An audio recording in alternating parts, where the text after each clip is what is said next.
जंगल में खुश्क साली एक बहुत कदीम और घना जंगल था, जहां हर तरफ हरियाली और खूबसूरती थी।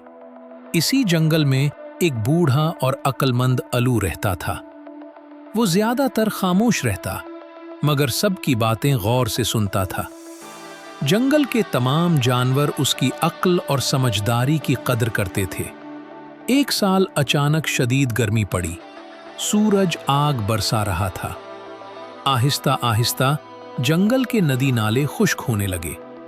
पानी की कमी ने सब जानवरों को परेशान कर दिया। हर तरफ प्यास और बेचैनी फैल गई। हाथी, हिरन, बंदर सब पानी की तलाश में भटकने लगे।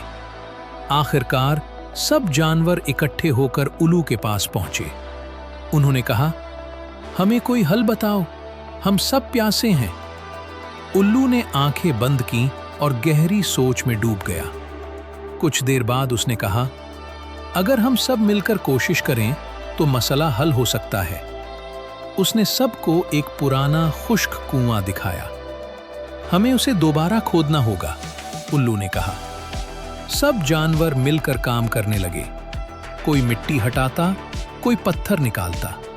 काफी मेहनत के बाद अचानक जमीन से पानी निकलने लगा। सब जानवर खुशी से झूम उठे। उन्होंने सीखा कि इत्तेहाद में ताकत होती है, और उल्लू की दानिशमंदी ने सबकी जान बचा ली।